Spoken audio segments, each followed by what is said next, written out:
notre pays soit débarrassé de ce groupe de bandits. Parce que nous avons affaire à un cartel, à un clan, c'est-à-dire un clan héréditaire du fils à la mère. Vous avez tous suivi l'affaire de pèlerinage. Mais comme on dit souvent, il y aura toujours des Guinéens patriotes qui résisteront à la tyrannie de Mamadi Doumbouya et sa famille. Mais aussi, il y aura toujours des Guinéens malhonnêtes, hypocrites, qui sont des esclaves, qui adorent cette tyrannie, parce qu'ils en tirent profit. La situation actuelle de notre pays est catastrophique. Il m'arrive certains moments de pleurer, de prendre ma tête et de me dire qu'est-ce qui arrive à notre pays? Comment sortir de cette situation? Il m'arrive jusqu'à me poser la question, est-ce que cela vaut la peine? Mais quand je m'assois, je réfléchis. Je me dis que dans la vie,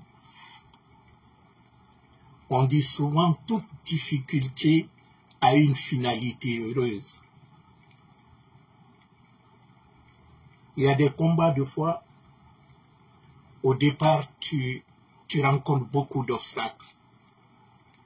Mais quand tu regardes les difficultés que tu as déjà traversées, tu te dis, je ne peux pas abandonner. C'est cela qui me réconforte.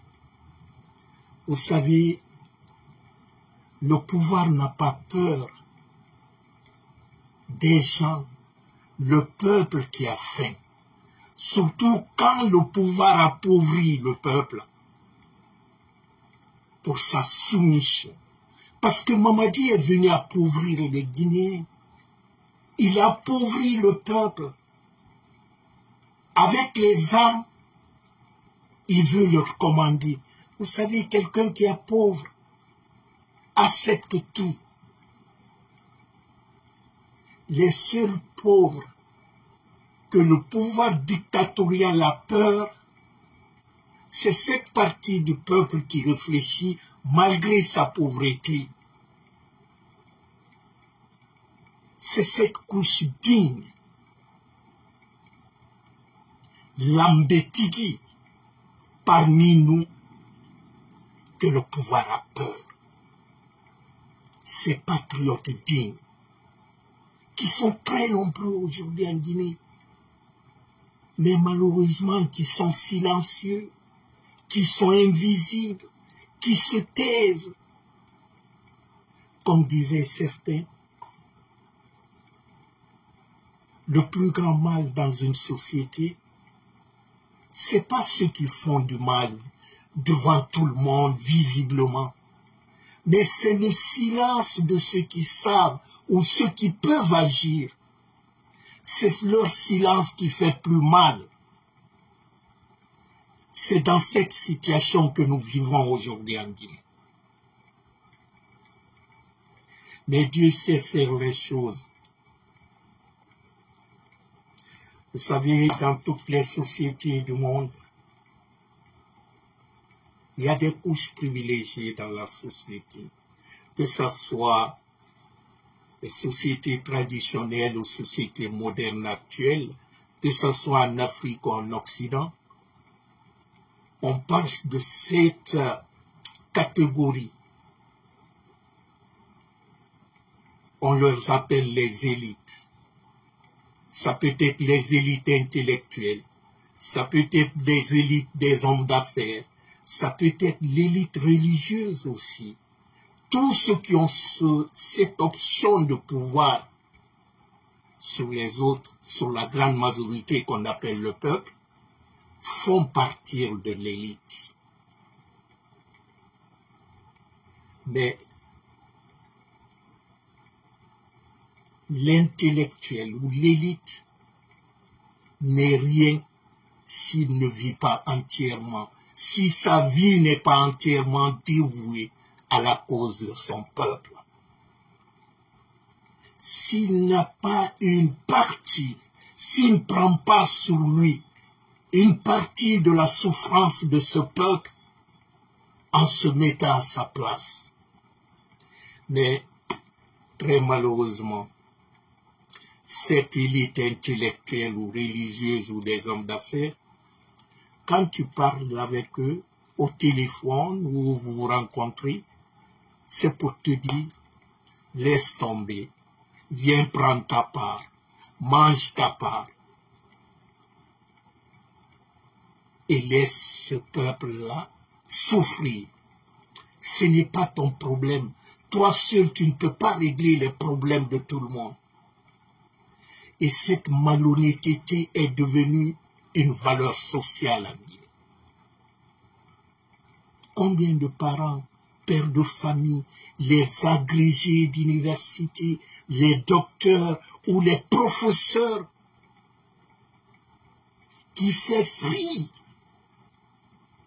à toute cette morale intellectuelle qui te dit accepte l'inacceptable, vends ta dignité pour vivre heureux en laissant le peuple souffrir dans l'intimidation, dans la terreur, dans la misère, dans la pauvreté d'un petit groupe.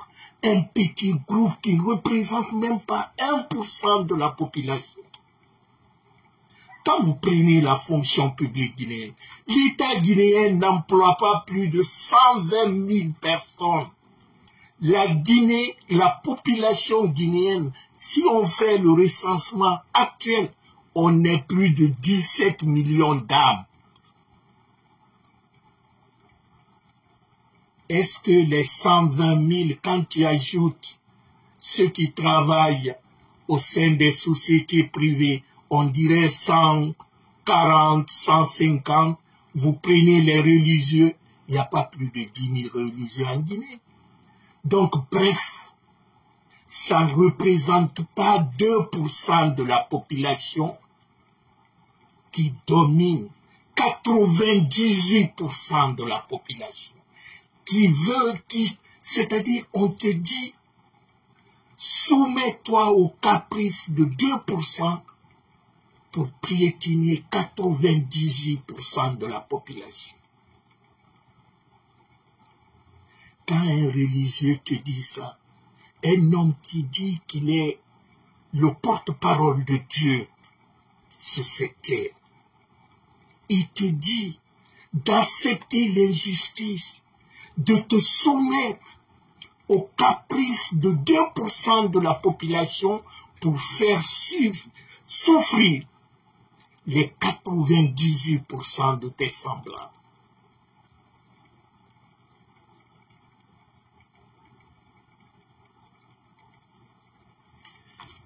Eh bien, c'est la réalité en Guinée actuellement.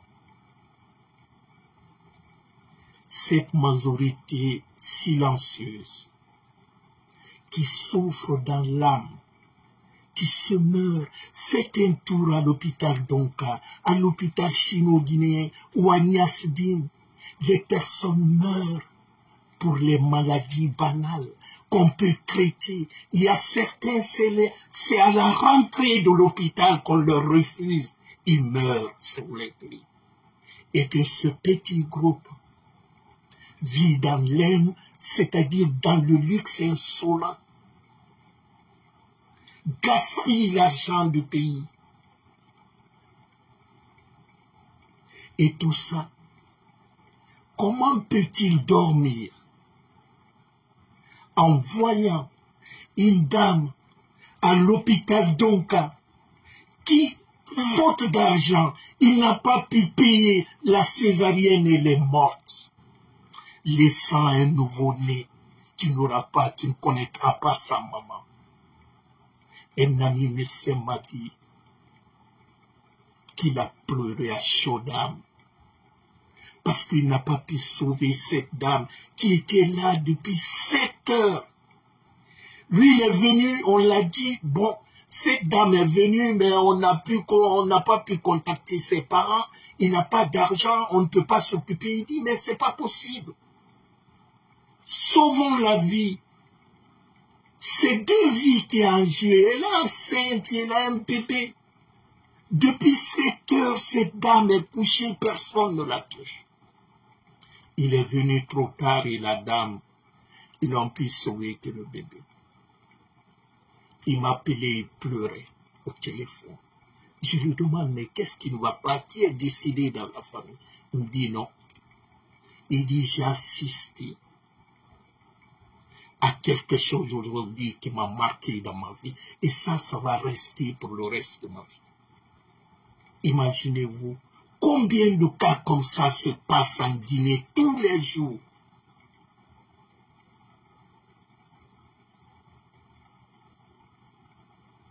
Et que c'est ton ami qui te dit, non, laisse tomber tout ça. Ils n'ont qu'à mourir là-bas, ce n'est pas ton problème. Préoccupe-toi de ton propre problème. L'égoïsme, le moi. Un être qui ne pense pas aux autres, qui s'en fout de son entourage. Ce n'est pas un humain. Parce que l'homme vit dans la société. Un homme se valorise quand il est au service des autres. Mais un homme à la marge de la société n'est plus un être humain. Si tu n'es pas sensible au malheur des autres, tu n'es pas un humain. Mamadi a déshumanisé le Guinéen. Il a tué tout ce qui était sacré dans notre société. Et tous les jours, les exemples, ça ne finit pas. Mes chers amis, le courage, ce n'est pas la recherche seulement de la vérité. Ce n'est pas le fait de dire la vérité tous les jours. Mais ce n'est pas subir la loi du mensonge. Refusons de subir la loi du mensonge. Parce que partout où le mensonge triomphe, c'est la décadence de la société. Parce qu'en Guinée aujourd'hui, on n'est plus détesté quand on dit la vérité. C'est ceux qui disent le mensonge, qui vivent dans ce mensonge, qui sont applaudis. C'est ceux qui vivent dans l'hypocrisie et dans l'indignité totale qui sont applaudis.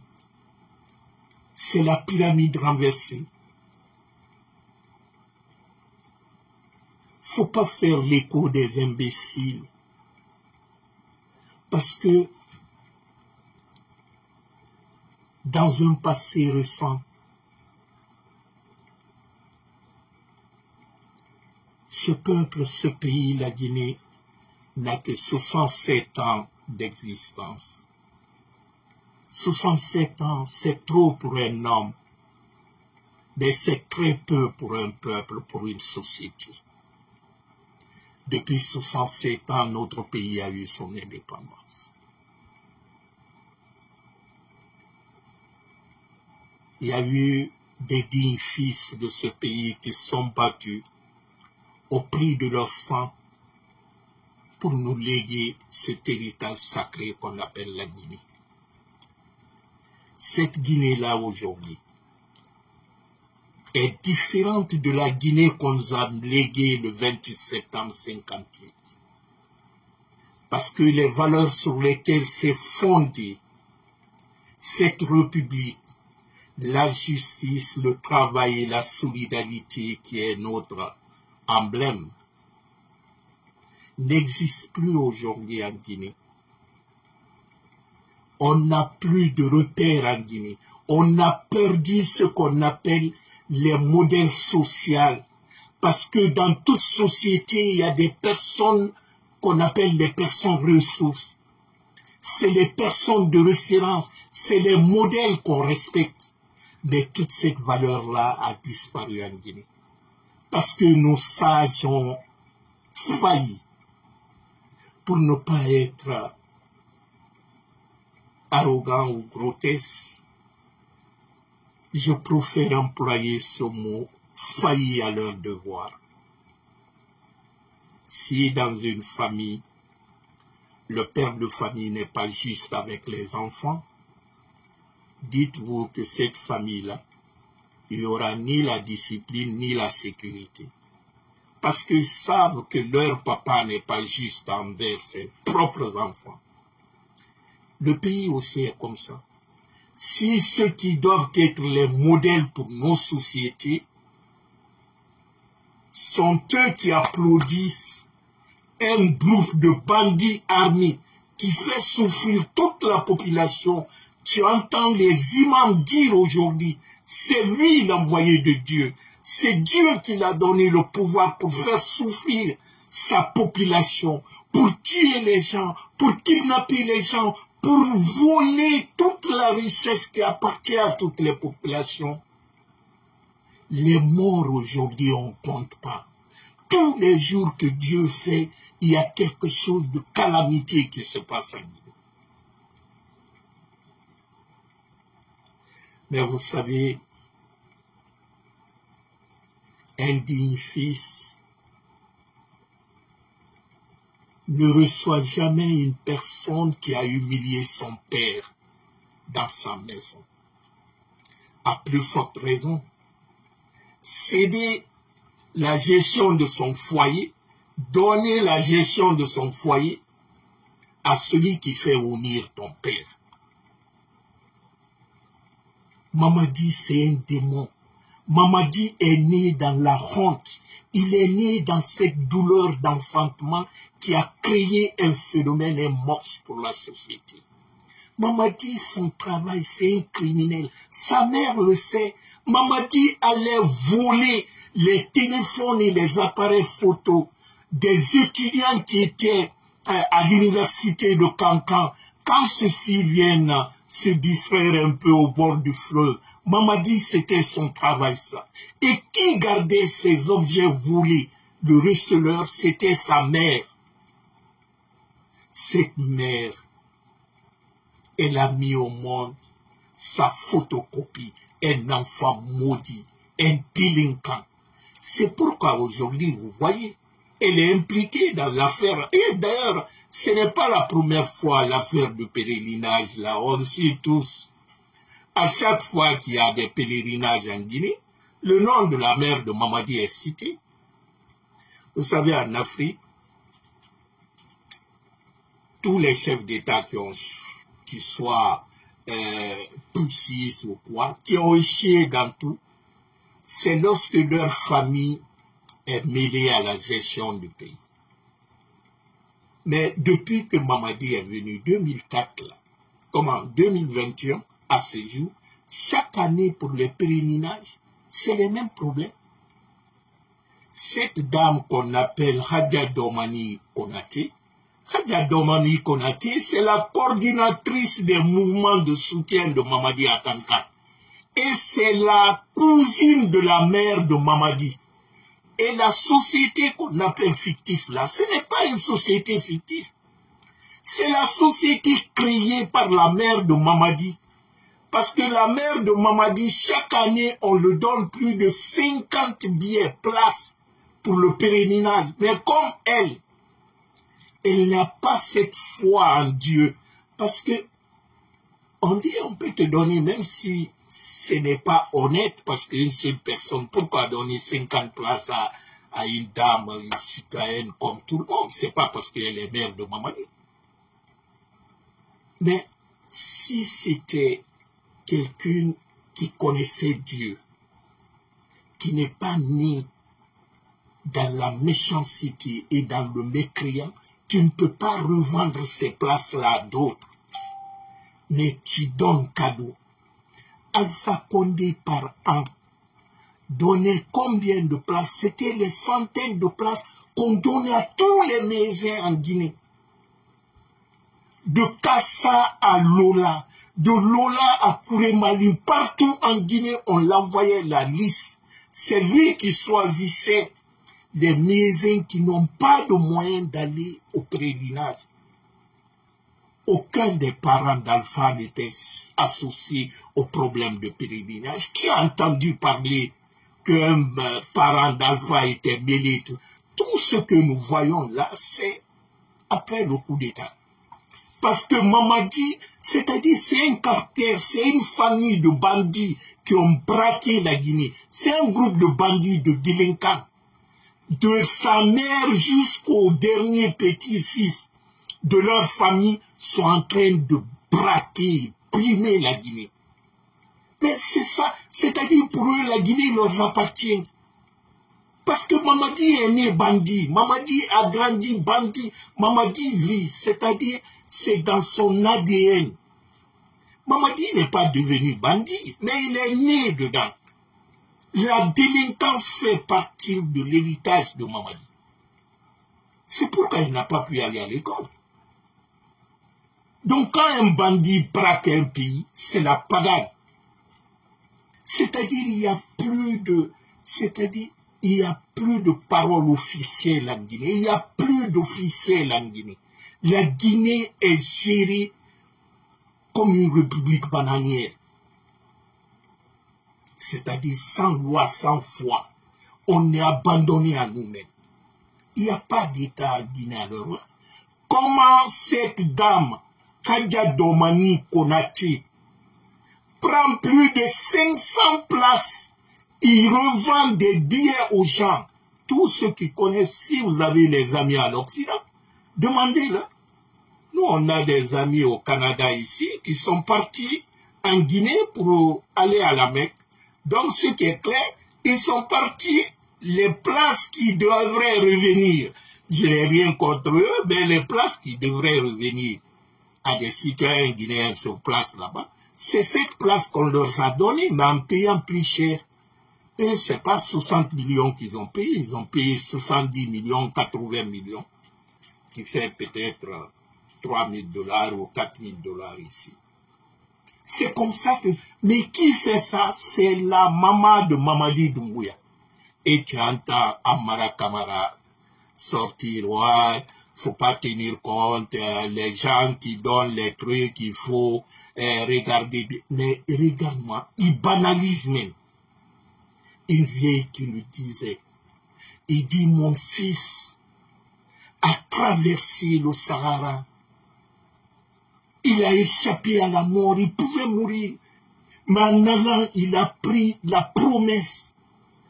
Parce que quand un enfant immigre, quand un enfant va en aventure en Afrique, c'est l'espoir de toute une famille. C'est la famille qui cotise, c'est la richesse, l'héritage qu'on le remet.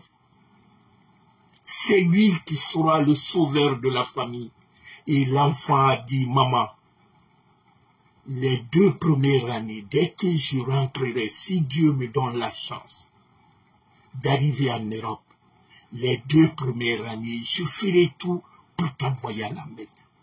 Parce que dans nos traditions africaines, surtout dans les pays musulmans, envoyer ton parent à la Mecque, c'est la plus grande bénédiction pour un enfant.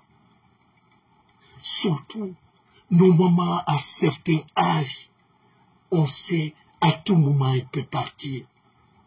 Donc tout le vœu du jeune, cette mort qu'il a brandie en traversant le Sahara, l'océan Atlantique pour arriver en Europe, il s'est battu. Les 200, 300 euros qu'il met de côté, il envoie ça à sa mère pour l'envoyer à la mer. Et l'argent là, c'est la mère de Mamadi qui l'a détourné. Il met ça en poche. Et cette dame dit, si je ne vais pas cette année, peut-être l'année prochaine, je ne serai pas là. Une vieille de plus de 80 ans. Vous croyez tuer un espoir comme ça, Dieu va vous pardonner? Mamadi pense que tout ce qu'il fait comme ça, il va s'en sortir indemne, aidé par sa maman diabolique. Que Dieu sauve la Guinée. Vous savez, chers amis, Il y a des moments dans la vie d'une nation, il y a des choses qui se passent. Il y a des malheurs qui s'abattent sur le pays. Il y a des phénomènes qui nous arrivent, on ne sait même pas leur provenance. Mais c'est les prémices d'un événement. Un homme rationnel dira non, ça c'est du fanatique ou tu fais un peu dans l'émotionnel. Mais pour quelqu'un qui croit à cette valeur sacrée africaine, il y a des liens que nos ancêtres ont faits en regardant les phénomènes de la vie. Et je crois, on peut croire ou ne pas croire, mais dans toute chose, Dieu nous avertit à l'avance. Il nous donne quelques éléments de compréhension. C'est nous qui ne faisons pas attention souvent à des choses. Mais pour ne pas nous amener aussi à tomber dans le fatalisme en disant, bon, j'attends Dieu que ça tombe du ciel, on se met en action. Mais je me dis que dans une société où ceux qui doivent mobiliser, ceux qui doivent sensibiliser, ceux qui doivent, disons, guider le peuple, ont presque tous démissionné, ou ils ont peur de s'exprimer. Qui doit prendre la relève? C'est là que l'enjeu spirituel rentre. Parce qu'aujourd'hui, la société guinéenne est orpheline. Le peuple guinéen est orphelin. Personne ne le défend. Tous ceux qui chantaient son nom, c'étaient des hypocrites. Les Makanira chantaient, qui se battaient pour le peuple, qui se battaient pour la démocratie. Les Baouri l'ont dit, les Ousmane Gawal, les Mori Kondé. Mais on se rend compte que c'est les menteurs. Qu'est-ce que Mamadi n'a pas dit aux Guinéens le 5 septembre? Et qu'est-ce qui se passe aujourd'hui? C'est pourquoi des fois, ça me fait rire quand j'entends les gens. Faut pas répéter le mal du passé, les erreurs du passé. Mais je me dis souvent, rien n'est parfait. Il y a certes eu des erreurs du passé, mais si les erreurs du passé deviennent la règle du présent, on ne regrette plus le passé, mais plutôt on se questionne sur le présent. Est-ce que réellement ceux qui disent qu'ils sont venus corriger les erreurs du passé, est-ce que réellement ils sont venus pour corriger ou pour aggraver? Parce que ce que nous voyons maintenant là, on ne parle pas plus d'erreurs du passé parce qu'il y a des choses qui ne se faisaient pas avant. Qui a entendu qu'il y a eu des centaines ou tout ça la pèlerin qui ont été... Qui a entendu que les grandes radios du pays ont été fermées? Le passé est récent, hein? Ça ne fait que 4 ans, là. Ça n'a jamais eu lieu. Mais, vous savez, l'homme est conditionné de fois quand il y a eu quelque chose. Certains sont conditionnés à s'obstiner, c'est-à-dire à dire, à croire, même s'ils savent que ceux qui croyaient, avec le temps, parce que le temps est le juge. Avec le temps, ça leur a démenti, mais ils refusent de croire à la vérité qui est là. Parce que tout ce qu'on disait sur le passé, c'est le temps aujourd'hui qui nous justifie. Ceux qui disaient qu'Alpha était dictateur, qu'Alpha était sanguinaire, ben aujourd'hui ils ne parlent plus. Il y a beaucoup en privé vous diront, ah, on s'est trompé sur le vieux, hein.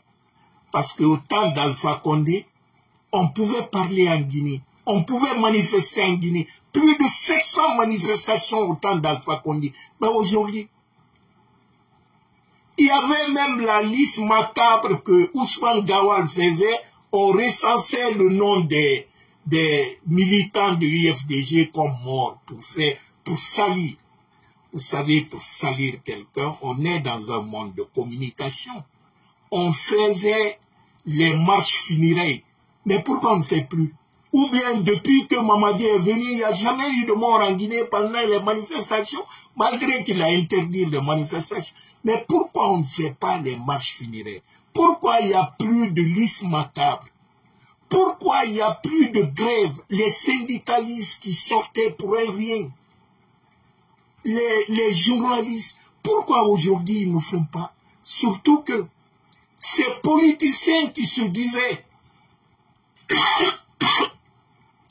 que leur vie, durant toute leur vie, qui se battent pour la démocratie, qui se battent pour la liberté d'expression, pour le droit de l'homme, les acquis de plus de 10 ans, de 20 ans, un petit Bilacro vient un beau matin, à 4 heures du matin, le 5 septembre, il vient confisquer ça.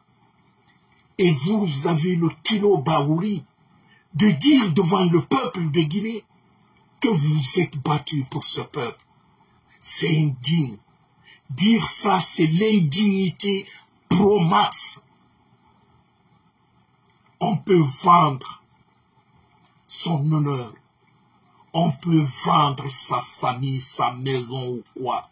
Mais quelqu'un qui vend sa dignité, c'est que rien ne le reste maintenant. Parce qu'un homme qui n'a pas de dignité n'a pas de valeur. Baouri n'a pas d'héritage à léguer à ses enfants. Parce que c'est déni, c'est-à-dire, il s'est indigné, il a avalé ses vomitures qu'il disait devant tout le monde entier hier. C'est le regret, mais ce n'est pas Baouri seulement. Mais regardez autour. Vous regardez un Makamira, vous voyez un Ousmane Gawal, un Mori Kondé, un Boubacar Souma, Abdoulaye Sow, plein.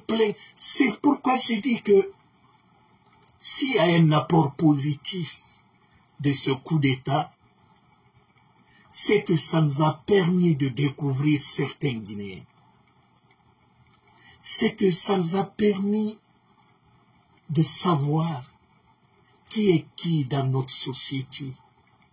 Imaginez-vous, une mère de famille, à 80 ans, son enfant, tout son souhait dans sa vie, c'est aller une fois à la Mecque. Kadia Mandura, la mère de Mamadi, elle est partie plus de 4 fois à la Mecque. Chaque année, elle va. Même cette année, elle ira. Et elle prive plus de 500 pèlerins. Aujourd'hui, tu vois les petits gamins ou gamines, 30 ans au moins, qui vont à la Mecque. C'est pour nous, à notre enfance, quand on entendait que quelqu'un allait à la Mecque, c'était l'aîné. Et puis, c'était là, à son retour, c'était la fête. Tout le quartier était au courant. On faisait une réception extraordinaire. Et généralement, cette personne à son retour, même si tu ne fais pas partie de la famille ou quoi, elle vient avec un cadeau pour tout le monde. Tous les enfants du quartier venaient saluer le nouveau Alhadj au Hadja. On nous donne, c'est ce souvenir-là qui a baigné ma jeunesse. C'est maintenant que tu vois ces petits délinquants, 35 ans, ils vont à la Mecque, croyant qu'ils vont aller laver tous leurs péchés là-bas.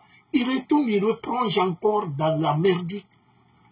Toi, tu ne peux pas voler l'argent du vol pour envoyer les gens à la Mecque. Ça va servir à quoi? On va à la Mecque pour aller laver tous nos péchés et tout ça. Mais quand tu te sers de l'argent volé pour aller laver tes péchés, mais Dieu ne va pas écouter ça. Imaginons 63 millions fois, supposons 400 personnes pèlerins, c'est 25 milliards 200 millions de francs guinéens que la mère de Mamadi et ses complices, Kadia Domani Konaté, ont arnaqué ce groupe. ces pèlerins ont été vaccinés. Les vaccins viennent de l'Arabie Saoudite. La Guinée, cette année, la Guinée a eu 10 000 places. Dans les 10 000 places-là, ces femmes qui sont aujourd'hui arnaquées, qui n'ont personne à qui se tourner, ils faisaient partir de ces 10 000. Ils ont été vaccinés, ils ont acheté les habits, les tenues, ils ont fait tous les protocoles de voyage, ils ont des visas, tout. Mais à la dernière minute, ils n'ont pas leur nom sur la liste d'embarquement. Et bientôt, c'est la fin. C'est bientôt, dans quelques semaines. Ils avaient tout payé. Les enfants qui ont sacrifié leur vie en aventure. On voit tous les jours sur les télévisions nos enfants, nos petits frères qui se noient sur la mer Méditerranée. Et ceux qui arrivent à réussir leur premier boulot, l'argent, le peu d'argent qu'ils gagnent dans l'esclavage, là, ils envoient ça à leurs parents pour leur envoyer à la mer, pour que ceux-ci leur donnent leur bénédiction. Parce qu'ils ne savent pas s'ils vont retourner un jour, parce que quand ils viennent ici pour avoir le papier, ça va leur prendre du temps. Mais ils disent, en faisant ça, j'ai accompli quelque chose dans ma vie. Et ce jeune qui a sacrifié tout, se priver de tout en Occident, envoie l'argent, c'est la mère de Mamadi qui l'empoche. Vous croyez que Dieu va laisser ces gens-là? Mais Mamadi est né dans la magouille de sa famille. Je vous dis, Mamadi de naissance est un bandit, c'est un escroc. Et sa mère est son receleur. Mamadi, quand il allait voler les objets des gens, c'est sa mère qui cachait ça pour lui. Donc, la Guinée est prise en otage par une famille de délinquants, de bandits. On est dans un cartel. Ce pays-là, la Guinée n'est pas un État. Le pays est pris par un groupe de délinquants, de narcotrafiquants et de tous. C'est-à-dire que la Guinée est devenue le rendez-vous des plus grands délinquants, bandits, narcos du monde. Mais imaginez-vous, il y a une Française, Victorine Blanchette, je crois, qui a été arrêtée début janvier là, avec 2 tonnes 600 qu'il avait dans ses bagages à l'aéroport de Conakry. Elle a été arrêtée, on l'a pris, on l'a envoyée en prison. Mais laissez-moi vous dire, il n'a fait que 3 mois en prison, avec 2,6 grammes de drogue. Et quand on prend la drogue sur toi, partout au monde, dans la législation guinéenne, c'est au minimum 15 ans de prison, au minimum. Mais qui a remis cette drogue-là? C'est Amara Camara. Parce que lorsque le brigade d'investigation est venu fouiller chez elle, pour voir si elle n'a pas d'autres stocks chez elle là-bas, ils ont trouvé dans sa caméra à la rentrée de sa villa et à Nungo là-bas, la nuit, la veille de son voyage, Amara Camara qui est venu la remettre un colis. Et lorsque le brigade d'investigation a vu cette vidéo-là, ils ont montré à leur chef a dit que personne ne doit parler. Il est parti directement rencontrer Amara. Amara a dit de faire taire le problème, d'attendre 1 mois, 2 mois. Ils ont relâché la dame. Cette dame-là, c'est une Française, elle habite actuellement à Lambani, elle a Conakry là-bas. Mais comme son arrestation à l'aéroport, elle devrait prendre Air France, donc lorsqu'on l'a signalé que c'est du drogue qu'on l'a reçu sur elle, donc c'est dans les... Vous savez, en informatique, il y a le réseautage là. Quand on met la raison d'annulation d'un billet, on met la raison, quoi. Pourquoi on a annulé cette personne, on a saisi un produit illicite, la drogue. Donc son nom est dans le casier. Elle ne peut plus aller en France pour le moment. Parce que le fait est réel. Ça a été confirmé. Maintenant, les magouilles en Guinée, comme Amara, via, parce que c'est Mamadi qui l'a donné l'instruction là, Amara, on l'a relâché. Et c'est un petit qui a volé un téléphone, il paraît, lors de funérailles du feu Moussa Koufou, le comédien là. Il a volé un téléphone, lui on l'a condamné à 10 ans. Un voleur de téléphone, on le condamne à 10 ans. Et une mule qui transporte la drogue cocaïne, on le condamne, on le relâche dans 3 mois. Et ça ne s'est pas arrêté là. Quelque chose de 500 et quelques grammes qu'on a saisi à Gawal, pas à Gawal, à Koundara, il y a quelques semaines. On saisit la quantité de drogue a été signalée par la douane sénégalaise. Il paraît qu'il quittait Guinée-Bissau, mais c'est faux, ça a quitté Conakry, c'est en Guinée. Parce que la Guinée, c'est la plaque tournante. On saisit ça emballé en plaquettes. On saisit ça 2 jours après. C'est le procureur qui vient dire aux gens, non, ce n'était pas la drogue qui était dedans, c'était du sel iodé. Les gens disent sel iodé dans les plaquettes de drogue. Mais sel iodé, ce n'est pas un produit illicite. Sel iodé n'est pas interdit. Pourquoi eux maintenant, ils cachent du sel iodé? Pourquoi le chauffeur et celui qui l'a accompagné la drogue, ils ont disparu, ils ont fui? Mais vous voyez, vous savez, quand le pays est un pays narco, tout est sur le faux. On a vu ici, depuis que Mamadi est venu, combien de quantités de drogue. On a arrêté même jusqu'à 4 tonnes de drogue. Mais qui a vu ça? Il recycle. Amara a grandi dans ça. Son père et lui, ils étaient en prison au temps de Dadis. C'est l'arrivée de Sekouba qu'on l'a relâché à Amara et son père. Son père était le chef d'état-major de l'armée. Donc les drogues qu'on saisissait partout, lui venait prendre ça, il recyclait ça. Donc Amara aussi a grandi dans ça. Donc c'est ça qui continue. Comme Mamadi, lui, il consomme, non seulement il consomme, mais il s'enrichit de... Bref. C'est pour vous dire que notre pays est foutu. C'est pour vous dire que nous serons les seuls responsables du sort qui attend notre peuple. Et comment nous pouvons faire pour aider ce peuple qui est orphelin, pour aider la Guinée aujourd'hui, parce que la majorité, la quasi-majorité des Guinéens à l'heure là subit. Ils ne peuvent pas parler.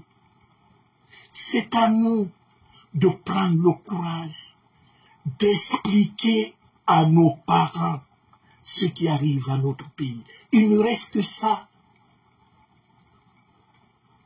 Mais si nous ne faisons rien, nous deviendrons les complices de ce qui arrive à notre pays. Parce que le mal guinéen n'épargne personne. Et je m'excuse ceux qui se plongent dans les raisonnements un peu légers. Mamadi n'est pas venu pour les malinqués. Mamadi n'est pas venu pour les peuls. Mamadi n'est pas venu pour les forestiers. Mamadi n'est pas venu pour les sous-sous. Mamadi est venu pour un groupe de bandits, pour sa famille, pour piller la Guinée, pour détruire la Guinée. Mamadi utilise les ethnies pour se pérenniser au pouvoir. C'est vrai qu'il utilise les malinqués, il utilise les peuls, il utilise les sous-sous, il utilise les forestiers. Les petits groupes, il les utilise pour se pérenniser au pouvoir. Sinon, Mamadi ne se bat pas pour une ethnie en Guinée. Il ne se bat même pas pour le peuple guinéen. Mamadi est venu pour détruire la Guinée, pour détruire notre avenir aujourd'hui et le devenir de nos enfants demain. Ce qu'ils appellent Simandou 2040, c'est les maîtres chanteurs. La Guinée n'a rien et n'aura rien dans Simandou là. C'est-à-dire Simandou, comme disait un de mes frères, il disait que Simandou, c'est comme un enfant qui n'a pas de père. Un enfant qui n'a pas de père, s'il n'est pas né artificiellement, même ça, il a un père inconnu. Que Simandou, c'est ça. Qui peut parler de Simandou sans parler de professeur Alpha Condé? En 2010, Simandou n'appartenait plus à la Guinée, c'est-à-dire les deux blocs les plus grands, parce que Simandou, ça fait 100 km. Et les 80 km, c'est le bloc 1 et le bloc 2. Le bloc 1 et le bloc 2 a été vendu à un escroc israélien qu'on appelle Denis Semer, qui était, disons, une société bidon qu'il a appelée BRGS, quelque chose comme ça en Guinée. Il a dit qu'il a investi 160 millions de dollars. Il a eu sa première signature lorsque le général Lansana Conté est tombé malade, on l'a envoyé à Genève. C'est sur le lit de malade à Genève qu'il est venu faire signer la convention par l'intermédiaire de l'italien la Santino. Lansana Conté était couché sur son lit de malade, sous l'anesthésie. On prend sa main là pour signer le papier, pour une convention comme ça. Et le gars, lorsque Dadis aussi est venu, par l'intermédiaire de celui qu'on appelait Mahmoud Cham, un nommé Mahmoud Cham qui était le ministre des Mines, ils ont manigancé. Donc, le bloc 1 et le bloc 2, le gars a eu ça. Il dit qu'il a investi 160 millions dedans. Vous savez combien il a revendu? La moitié, hein? 50%, il a revendu à Val, à une société brésilienne, à 2 milliards 500 millions de dollars. Vous avez bien entendu? 2 milliards 500 millions de dollars. C'est-à-dire, toi, tu dis que tu as acheté une maison à 160 millions. La même maison, 3 mois après, même pas 3 mois après, tu revends la moitié de ta cour, tu le revends à 2 milliards 500 millions de dollars. Mais comment cela se fait? Alpha a dit, mais c'est pas possible ça. Alassane Ouattara est venu voir Alpha Condé. Il dit, écoute, laisse tomber l'affaire là, il faut négocier. Vous savez, l'homme de main de l'escroc franco-israélien là, c'est Sarkozy. Donc Sarkozy, comme il dit qu'il est lié à Ouattara et tout ça là, et c'est lui qui a mis Ouattara président, est venu voir Ouattara, il dit il faut convaincre Alpha. On est prêt à lui donner 500 millions de dollars cash. Pourquoi il laisse l'affaire? Alpha a dit net. Il dit écoute, je préfère mourir, mais Simandou va retourner dans le portefeuille guinéen. Donc Simandou était braqué, ceux qui ont vendu sont en Guinée. Ahmed Tidiane, soirée, c'est lorsqu'il était ministre des Mines aussi, au temps de Lansana Kouyaté. Comment, au temps de Lansana Conté. Lorsqu'on a enlevé Kouyaté, c'est Ahmed Tidiane qui a été premier ministre, qui a signé le document. Il a Conakry là-bas. Les syndicalistes là, les Amadou Diallo, les Aboulile Sow, ils ont tous eu leur part dedans pour sauver Simandou. Les blocs 1 et les blocs 2 là. Grâce à Alpha Condé. Je ne dis pas que aucun Guinéen ne pourrait faire ce qu'il a fait pour la Guinée, mais pour le cas de Simandou, si ce n'était pas Alpha, c'était foutu. Personne d'autre ne pouvait, parce que Semer, le gars, l'escroc franco-israélien là, c'est l'homme le plus riche en Israël. L'ex-président de l'Israël a dit, il dit, je déconseille tout homme d'avoir affaire avec Semer, sinon il va te tuer, il va t'éliminer. C'est un gars qui a dit à Alpha Condé, il dit, je ferai tout pour détruire ton pouvoir. Il finançait le FNDC, il finançait les Servou, les Syria pour déstabiliser la Guinée. Canada Enchaîné a dit, c'était en 2013 ou 2014, Il a parlé du complot qu'on a monté à partir de la France, de créer les martyrs, de tuer les gens et puis de mettre Alpha Condé. Même le cas d'Ebola.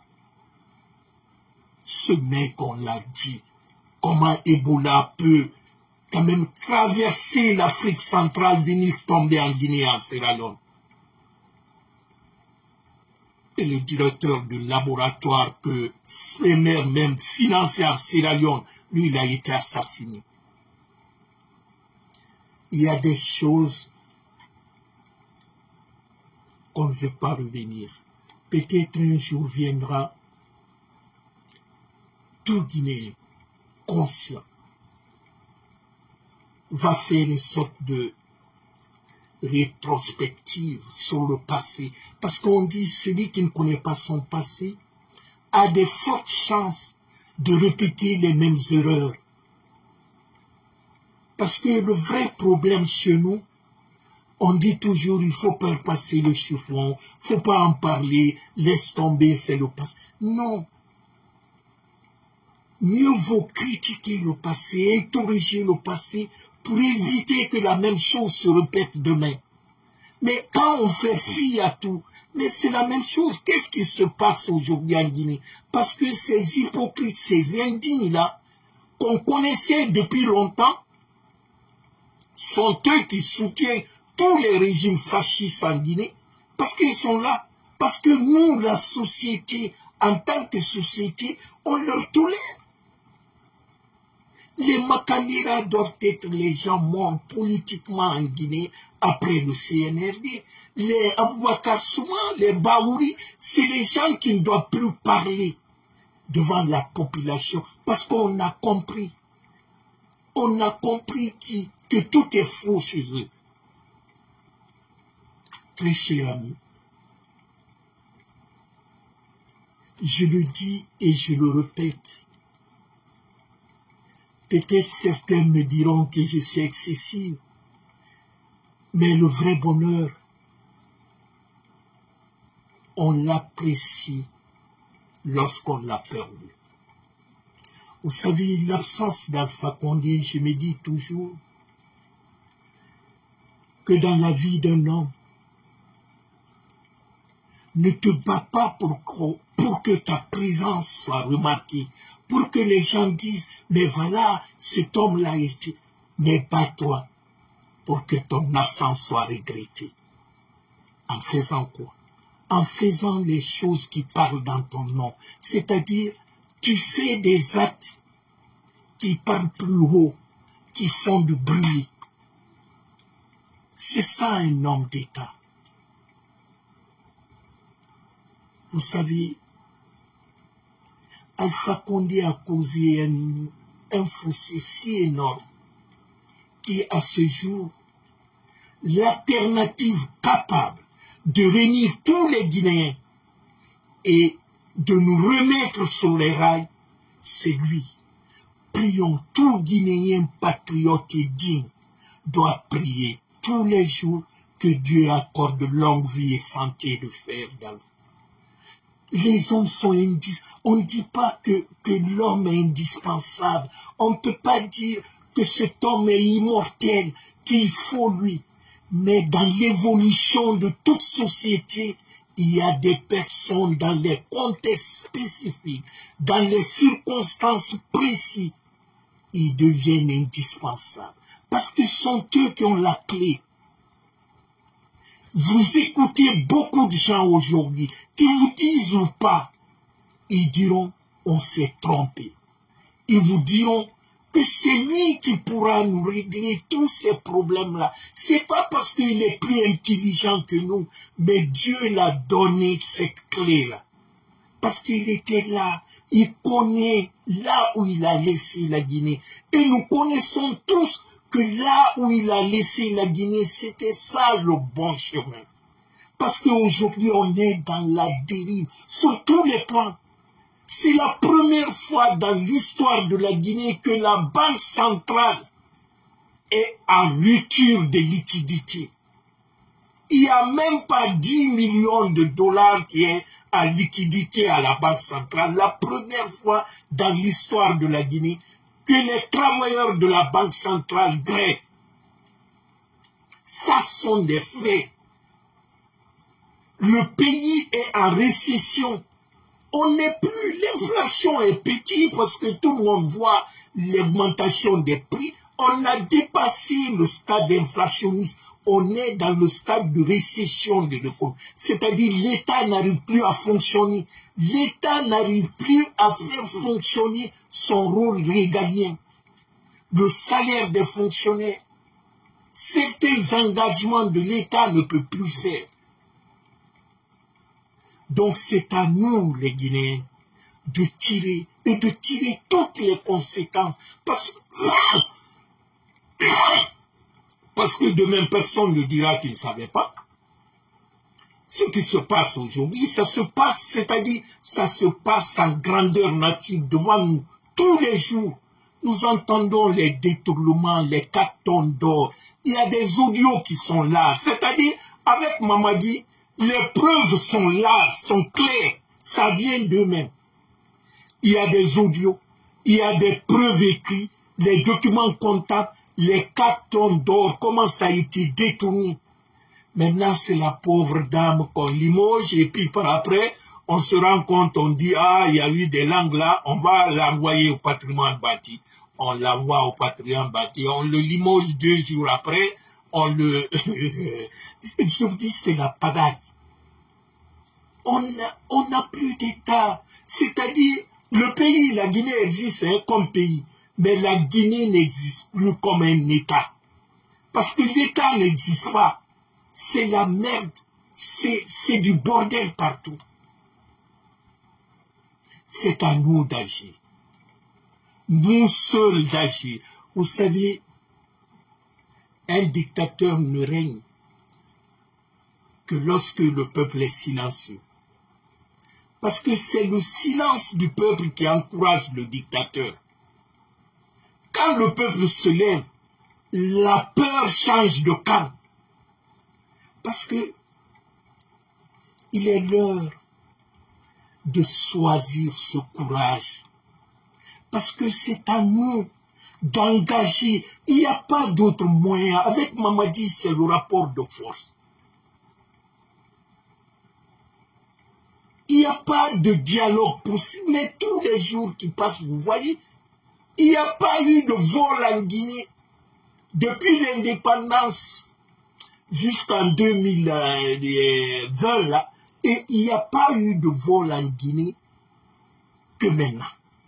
Et puis avec toutes les preuves, ce n'est même pas quelque chose qui est raconté et tout ça là. Mais vous voyez des preuves, on a vu ici, vous voyez à la douane, je crois le DG de la douane est à l'heure en prison, l'impôt, on a vu là, vous voyez Mandian Sidibé, tous les jours qui passent. Et ça, c'est ce qu'on vous dit. Hein. Actuellement, je vous dis, tous les grands commerçants guinéens, les hommes d'affaires actuellement, ils ont retiré leur argent dans les banques. Ils ont déposé dans les pays voisins. Parce qu'on venait prendre leur avoir à la banque sans même leur consentement. Il y a un homme d'affaires qui est en prison actuellement parce qu'il est venu déposer l'argent à la banque pour acheter, je crois, ces marchandises qu'il a commandées. Mais on l'a appelé, la police est venue descendre sur lui, on le met en sauve. Ça fait qu'il n'y a plus de crédibilité. Les banques primaires même ne mettent pas leurs réserves à la banque. Parce que les banques primaires, quand il y a beaucoup d'argent dans les banques primaires, là, ils mettent ça à la banque centrale. Mais la banque centrale même devient... Parce que le rôle de la banque centrale, c'est pour la bonne régulation de l'économie. C'est le médecin de l'économie dans un pays. Mais quand la banque centrale devient le pharmacien qui vend les marchandises, c'est-à-dire qui va maintenant faire les trucs, il est sorti de son rôle.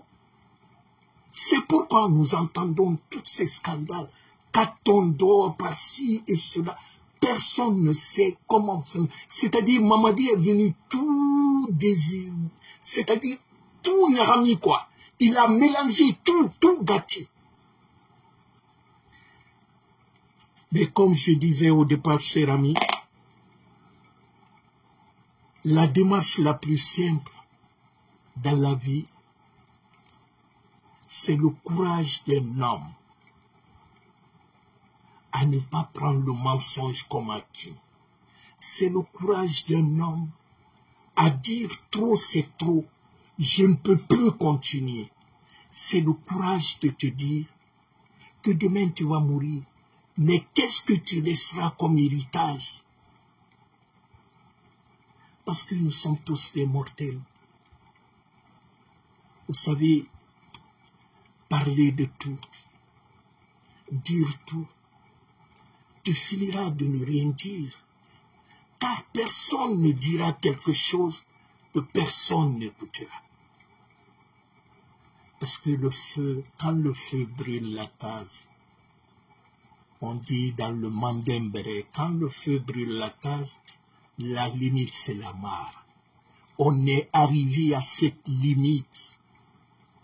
On ne peut plus cautionner notre propre mort dans l'injustice, dans la délinquance, dans la brutalité et surtout dans l'humiliation.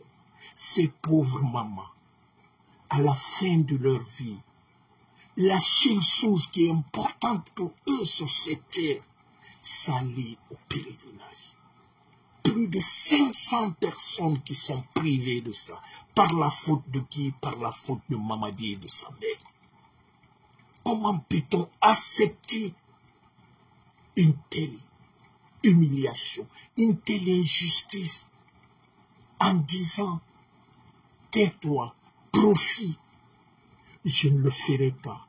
Certes, nous avons tous reçu des éducations dans nos familles, mais la personnalité d'un enfant l'appartient. Ce n'est pas dire que c'est le fils de l'imam qui est le plus poli du quartier. Nous sommes tous différents. Il y a des hommes qui se disent qu'ils préfèrent vivre pauvre, mais digne, que de vivre riche et indigne. Nous avons tous cette valeur sacrée à nous. C'est à nous de choisir le bon côté de l'histoire. Ceux qui se disent aujourd'hui que c'est en gagnant derrière Mamadi, que c'est en accumulant je ne sais pas quoi ou quoi, les privilèges, le décret, que c'est ça qui déterminera leur vie. Laissons-le aller. Allez-y avec Mamadi. Mais nous avons une dignité. Notre combat, on ne le fait pas par procuration. On ne le fait pas pour quelqu'un d'autre. Nous le faisons pour nous et pour nos progénitures. Parce que ce qui est grave dans la vie d'un homme, c'est de disparaître. On dit souvent chez nous que l'homme est mort, il est parti, mais il reviendra.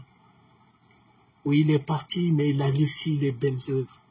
Mais te dire que tu as disparu, c'est que tu n'as rien laissé en termes de valeur et de dignité. Ce n'est pas ton compte à la banque que les gens vont regarder par après. Quand on dit le fils de Condé ou le fils de Silla, on ne dira pas il a tel immeuble ou son père a tel compte en banque. On dira son père c'était un homme honnête. On dira son père c'était un sage. C'était quelqu'un qui venait aider les pauvres, qui n'aimait pas l'injustice. Mais toi, on va te dire un jour, voilà un opportuniste, son père courait derrière le pouvoir ici, il s'enrichit avec les gens qui ont volé le bien public. C'est cet héritage qu'on veut laisser à nos enfants. J'ai dit non. On dit, si tu ne peux pas faire de grandes choses, alors fais des petites choses pour être grand. C'est ça qui nous différencie. Chers amis, vous savez, quand on parle de la Guinée, il y a tellement de choses à dire. Mais ce qui reste important pour nous les Guinéens, c'est le courage. C'est le courage de se déchaîner de cette peur. Parce que la prison la plus terrible et la plus méchante dans la vie d'un homme, c'est la peur. Vous savez, la servitude, quand elle est volontaire, cela nous rappelle doucement encore des tyrans. Ils ne sont pas grands parce qu'ils sont arrêtés sur leurs genoux, ils sont comme ça, non. On ne se plie pas sur les pieds d'un tyran. Quand on se soumet sur les pieds d'un tyran, la tête est basse.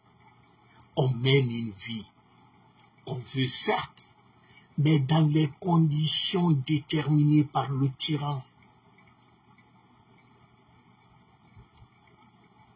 Est-ce que vous pouvez bâtir votre vie dans l'indignité? Est-ce que vous pouvez éduquer vos enfants dans l'indignité? Tu rentres à la maison, tu dis, ah, petit, comment ça va? Tu as regardé la télé?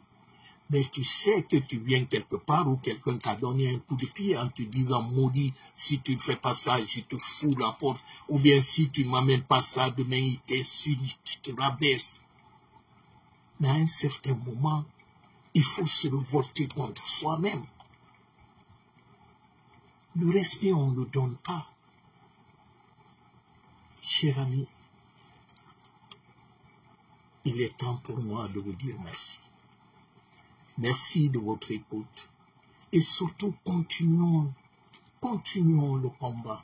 On ne peut pas laisser ce beau pays, ce beau héritage dans la main d'un maudit, dans la main de quelqu'un qui est né dans la plus grande humiliation que le Manding a connue. Mamadi, c'est le sacrifice de Manding.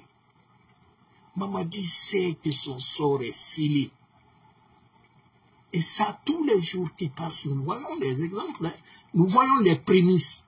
Mais c'est à nous de continuer à en parler autour de nous, de continuer à dire la vérité à nos parents, ce qui nous attend, parce que la chance que nous avons eue, nos parents nous ont envoyés à l'école pour leur éclairer, pour leur dire ce qu'ils ne comprennent pas forcément, pour aussi anticiper, expliquer à nos parents comment Mamadi est en train de détruire notre pays.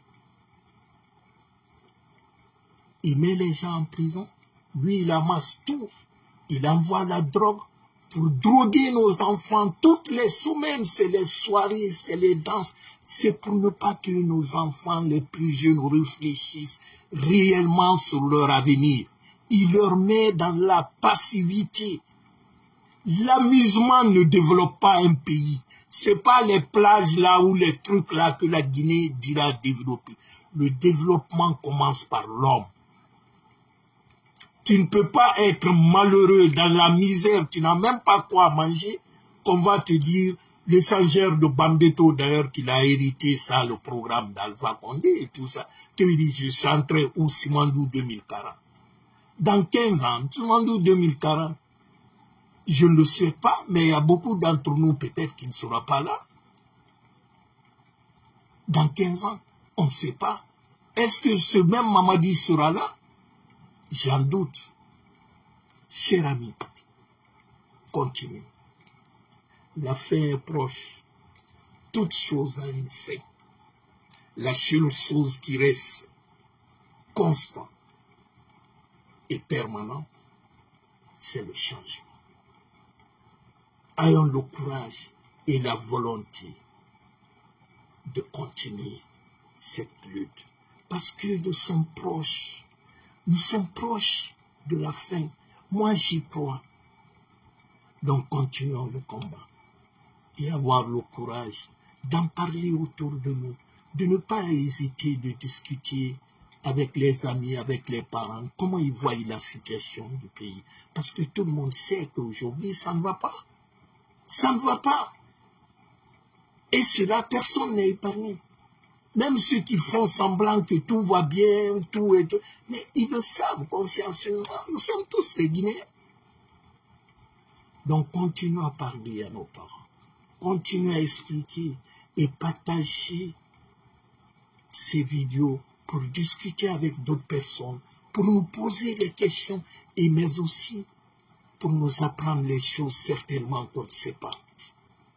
Parce que tout ce que l'homme sait, c'est qu'une série. Merci et à demain. Bye bye. Au revoir.